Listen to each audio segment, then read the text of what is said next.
ሰላም እንዴት ናችሁ? ሁሉ ሰላም ነው? እኔ ሰላም ነኝ፣ እግዚአብሔር ይመስገን። ዛሬም እንደተለመደው ምሳሌያዊ አነጋገር ክፍል 2 ይዤላችሁ መጥቻለሁ።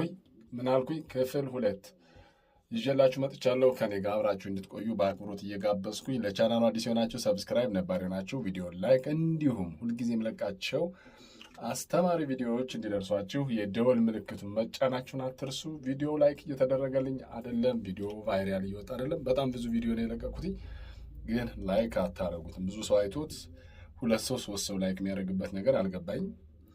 እሺ ለማንኛውም ዛሬ በክፍል 2 ትናንትና የሰራሁት አንድ ቪዲዮ አለ ክፍል 1፣ ዛሬ ደግሞ ክፍል 2ን ምሳሌያዊ አነጋገር ከነፍቻቸው እናያለን። አብራችሁ ይቆዩ። ቀጥታ ወደ ቪዲዮ። እንግዲህ ምሳሌያዊ አነጋገር ማለት አንድን ሐሳብ በምሳሌ መግለጽ፣ በሌላ ምሳሌ መግለጽ ማለት ነው። ምሳሌያዊ አነጋገር ማለት አንድን ሐሳብ በምሳሌ መግለጽ ወይም ባልተጠበቀ ምሳሌ ሊሆን ይችላል፣ በሌላ ምሳሌ በሌላ ፍቺ መግለጽ ማለት ነው። ለምሳሌ እዚህ ጋር ይህ እንደምታዩት ሲሮጡ የታጠቁት ሲሮጡ ይፈታል። የዚህ ምሳሌያዊ አነጋገር ፍቺ ችኩልነትን ነው። ችኩልነት የሚያንጸባርቅ ነው ማለት ነው። ችኩልነትን ያንጸባርቃል። ምክንያቱም አንድ ሰው ሲሮጥ የታጠቀ ይመስለዋል። ሲሮጥ ሊታጠቅ ይችላል፣ ግን በደንብ አልቋጠረውም። እንደገና ሲሮጥ ተመልሶ ይፈታበታል። ጫማ ሊሆን ይችላል፣ ቀበቶ ሊሆን ይችላል። ለእንደነዚህ አይነት ሐሳቦች የተሰጠ በአጠቃላይ በችኩልነት የምናደርገው ነገር ተመልሶ መዘዝ አለው የሚለውን ፍቺ ለመነገር የተመጣ አረፍተ ነገር ወይም ምሳሌያዊ አነጋገር ነው። ሲሮጡ የታጠቁት ሲሮጡ ይፈታል።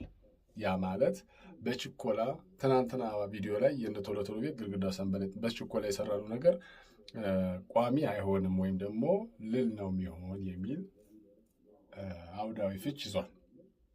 ሌላው ሌባ ላመሉ ዳቦ ይልሳል። ልማድ ማለት ነው። ይሄ ልማድ ወይም በቃ የለመደ ሰው ያንን ልማዱን እንዲቀርበት አይፈልግም። ሌባ ላመሉ ዳቦ ይሰርቅ። ቢጠግብ እንኳን ዳቦውን ይሰርቅ የነበረ አንድ ሌባ ዳቦ ሲሰርቅ የነበረ ሌባ ዳቦ ብቻ አይደለም ሌላም የስርቆት እንትን ያለበት ሰው ሀብት አግኝቶ ቢትረፈረፈለት እንኳን አግኝቶ ያንን መስረቅ ድሮ የሚሰርቀውን ነገር መመኘቱና መንካቱን አይተውም እንደማለት ነው። ልማድ ነው። በቃ ልማድ አይለቅም። ልማድ አስቸጋሪ ነው ማለት ነው። አስቸጋሪ ልማድ ብለን መውሰድ እንችላለን። ሌባ ላመሉ ዳቦ ይልሳል። በልቶ ጠግቦ ድሮ ዳቦ ይሰርቅ የነበረ ሰው በልቶ ጠግቦ ዛሬ ዳቦ ቢያገኝ ተርፎታል እኮ ሞልቶታል፣ ግን አግኝቶ ልሶት ይሄዳል። እንዳይወስደው ሰረቀ እንዳይባል ማለት። ስለዚህ ልማድ አስቸጋሪ ነው የሚለውን ፍቺ ይዟል። ለአህያ ማር አይጥማትም ይላል ይሄኛው ሶስተኛው። ለአህያ ማር አይጥማትም ምን ማለት ነው? ይሄ ሁሉም በቦታው ነው የሚጥመው ለማለት ነው። ለአህያ የሚጥመው ሳር ነው። ማር የሚጥመው ለሰው ነው። ለአህያ ማር አይጥማትም ማለት ባልተገባ ቦታ መገኘት ወይም ያልተገባ ነገር ማድረግ ነው። ለአህያ የሚጥማት አለ፣ ለሰው የሚጥመው አለ። ስለዚህ ማር የተሰራው ለአህያ ሳይሆን ለሰው ነው። ስለዚህ ለሰው የሆነ ነገር ለሌላ ወይም ለሌላ የሆነ ነገር ለሰው እንደማቅረብ ማለት ነው። ለአህያ ማር አይጥማትም የሚባል አለቦታ ሁሉም አያምርም ነው። አለቦታ አለተገቢ ቦታ ተገቢ ቦታ የማያምር ሁሉም አያምርም ማለት ነው። አያምርም ብለን እንገልጸዋለን። ሁሉም አያምርም። ስለዚህ ሁሉም በተገቢው ሲሆን ነው አሪፍ የሚለውን ለመግለጽ የመጣ ምሳሌያዊ ንግግር ነው። ድር ቢያድር አንበሳ ያስር። ድር ቢያድር አንበሳ ያስር። ይህ ማለት አንድነት ኃይል ነው ማለት ነው። በጣም ቀላል ነገር አይደለም ይሄ በነገራችን ላይ። ድር ቢያድር አንበሳ ያስር ማለት አንድነት ኃይል ነው ማለት ሲሆን ሰዎች በብቻ ለብቻ ምንም የሚያደርጉት ነገር የለም። ነገር ግን አንድነት ቢኖራቸው የማይቻለውን እንደሚችሉ ለማሳየት ነው። የማይደረገውን ማድረግ እንደሚችሉ ለመነገር የመጣ የምሳሌያዊ ንግግር ክፍል ነው። ድር ቢያድር አንበሳ ያስር። አንድነት ህብረት ነው። ሰዎች አንድ ከሆኑ ብዙ ነገር ማድረግ ይችላሉ። ተናጠል ከሆኑ ግን ምንም ነገር ማድረግ አይችሉም። እንኳን አንበሳ ማሰር ራሳቸውንም ማዳን አይችሉም ወይም ማስመለጥ አይችሉም። ስለዚህ አንድነት ኃይል አለው ማለት ነው። የዚህኛው ምሳሌ አነጋገር ድር ቢያድር አንበሳ ያስር ማለት አንድነት ኃይል አለው ማለት ነው። ሌላው ጅብ ከሄደ ውሻ ጮኸ ይባላል። ጅብ ከሄደ ውሻ ጮኸ፣ ነገር ካለፈ በኋላ ከንቱ መድከም። ባለፈ ነገር ድካም ወይም ከንቱ ድካም ማለት ነው። ባለፈ ነገር ከንቱ ድካም ማለት ነው። አንድ ነገር ካለፈ በኋላ ብዙ ነገር ብናወራ ያንን ነገር ማምጣት መልሰን ማግኘት ስለማንችል ያንን ባለፈ ነገር እንዳንጸጸት ለማድረግ ጅብ ከሄደ ውሻ ጮኸ። ይሄ በነገራችን ላይ ብዙ መስመሮች ላይ ይሰራል። ጅብ ከሄደ ውሻ ጮኸ። አንድ ነገር ካለፈ በኋላ ስለዛ ነገር ማውራት ዋጋ እንደሌለው መናገሩ ነው። ዋጋ እንደሌለው ለመናገር የተደረገ ምሳሌያዊ ንግግር ነው። ጅብ ከሄደ ውሻ ጮኸ። ብዙ ሰዎች ዝም ብላችሁ ብታዩልኝ መጀመሪያ የሆነ ነገር ሲበባስ ዝም ይሉና ልክ ነገሩ ካለፈ በኋላ እንደገና ሲያራግቡ፣ በተለይ በሶሻል ሚዲያው ላይ እንደገና እንደ አዲስ አንስተው ሲያራግቡ ትሰማላችሁ። ስለዚህ እንደዚህ አይነት ሰዎች ጅብ ከሄደ ውሻ ጮኸ የሚል ሀሳብ የሚያራግቡ ናቸው ማለት ነው። ሌላው ስድስተኛው ከዛሬ ተራ ቁጥር 6 ጅራፍ ራሱ ገርፎ ራሱ ይጮሃል። ይህ ደግሞ የሚገርም ነው። አጀንዳ ፈጣሪዎች የሚለውን ይተካል። አጀንዳ ይፈጥሩና በዛ አጀንዳ በራሳቸው አጀንዳ ላይ መልሰው ራሳቸው ማስተባበያ ይሰጣሉ፣ ማማሃኛ ይሰጣሉ፣ ስህተት ነው ይላሉ፣ እውነት ነው ይላሉ። ስለዚህ እንደነዚህ አይነት ሰዎችን ለመግለጽ የመጣ ጅራፍ ራሱ ገርፎ ራሱ ይጮሃል። አንድ ሰው አንድ አጀንዳ ራሱ ይፈጥርና ስለዚህ አጀንዳ ማብራሪያ ይሰጣል፣ እውነት ነው ይላል፣ ውሸት ነው ይላል። እንደነዚህ አይነት ሰዎችን ለመግለጽ የመጣ ምሳሌያዊ አነጋገር ነው። ጅራፍ ራሱ ገርፎ ራሱ ይጮሃል። አንድ ሰው በአንድ ነገር አጀንዳ ራሱ ባመጣው ነገር ላይ ራሱ ዲሲሽን የሆነ ጥያቄ ጠይቆ፣ ምሳሌ ልንገራችሁ። አንድ ተማሪ ክፍል ውስጥ መምህሩን ጥያቄ ጠይቆ መምህሯን ሳይመልሰው ራሱ ማብራራት የሚጀምር አይነት ሀሳብ የሚያንጸባርቁ ሰዎችን ለመግለጽ የመጣ ነው። ለምሳሌ አንድ ተማሪ መምህሩ ሊጠይቀው ይችላል።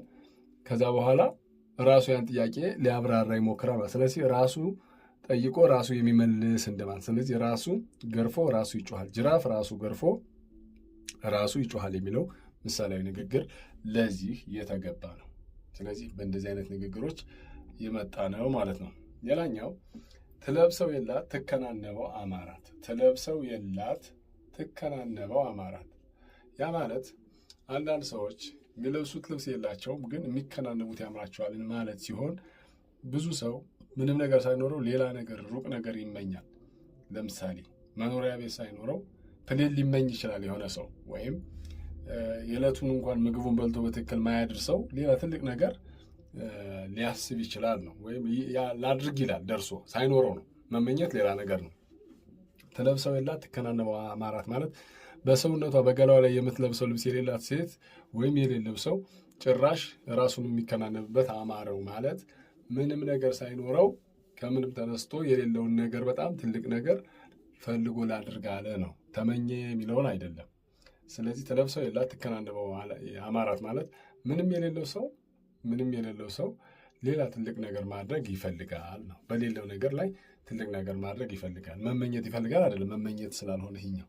ስለዚህ የዚህ ምሳሌ ንግግር ፍቺ ይሄ ነው። ሌላው ለተቀማጭ ሰማይ ቅርቡ ነው። ይሄ ብዙ ጊዜ ብዙ ምሳሌ ንግግር መስጠት እንችላለን። እዚህ ላይ ለተቀማጭ ሰማይ ቅርቡ ነው ማለት አንዳንድ ሰዎች በሰው እጅ ላይ ያለ ነገር ቀላል ይመስላቸዋል። ከበሮ በሰው እጅ ሲያዩ አታምር፣ ሲይዟ አታደናግር ማለት ነው። ምክንያቱም ማይሆን ነገር ለተቀማጭ ሰማይ ቅርቡ ነው ማለት ምንም የማይሰሩ ሰዎች ሁሉም ነገር ቀላል መስሎ ይታያቸዋል የሚለውን ለመግለጽ ለተቀማጭ ሰማይ ቅርቡ ነው የሚል ምሳሌያዊ ንግግር መጠቀም እንችላለን። እባብ ለእባብ ይተያያል ካብ ለካብ ማለት ምን ማለት መሰላችሁ? ሁለት ተንኮለኛ ሰዎች ይኖራሉ። እነዚያ ተንኮለኛ ሰዎች አንዱ ሲጠብቅ አንዱ ይጎዳኛል ብሎ ሲጠብቅ እንደ እባብ ብልህ ሆነውት ሙተው እንደ እባብ ሲተያዩ ሲጠባበቁ እባብ ለእባብ ይተያያል ካብ ለካብ አንዱን ለመግፋት አንዱን ወርሮ ለመጣል ይተያያሉ ወይም ይጠባበቃሉ፣ ይነቃቃሉ። ሁለቱም መሰሪ ስለሆኑ እርስ በርስ ይጠራጠራሉ እና አንዱን ለጥፋት ይጠብቀዋል ማለት ነው። እባብ ለእባብ ይተያያል ካብ ለካብ የሚለው እባብ እንግዲህ እንደምታዩት መሰሪ በጣም ብልህና ክፉም ነው። ግን እንደዚህ አይነት ሀሳብ ያላቸው ሰዎች እርስ በርስ ምን ይሆናሉ? ይጠባበቃሉ፣ ለመጎላላት ይጠባበቃሉ፣ በጥንቃቄ ይራመዳሉ። ያም አንዱን እንዳይጎዳው አንዱ ይጠብቀዋል፣ አንዱን እንዳይጎዳው በጥንቃቄ ይራመዳል። ስለዚህ እባብ ለእባብ ይተያያል ካብ ለካብ የሚለው ንግግር ወይም ምሳሌ አነጋገር ለዚህ የተሰጠ ነው በሌላ ቪዲዮ መለሳለሁ። በዚሁም ሊሆን ይችላል በሌላ ቪዲዮ። ስለዚህ እናንተ የሚጠበቀው ቻናሉ ሰብስክራይብ፣ ቪዲዮውን ላይክ አድርጎ ለጓደኞቻችሁ ሼር ማድረግን አትርሱ። ፕሊዝ ፈልጌው ነው ላይክ አድርጉት። ቫይራል እንዲወጣ ቪዲዮ በደንብ እንድሰራና ፍሮንት እንድመጣ ከፈለጋችሁ ላይክ አድርጉልኝ፣ ለብዙ ሰው ይድረስ። በተረፈ አብራችሁ ስለነበራችሁ ከልብ አመሰግናለሁ። ደግሜ እላችኋለሁ የደወል ምልክቱን መጫናችሁን አትርሱ። ሁልጊዜ ማስተማሪ ቪዲዮዎች ስለቅላችሁ እንዲደርሷችሁ ማለት ነው። ይመቻችሁ። ቻው ቻው።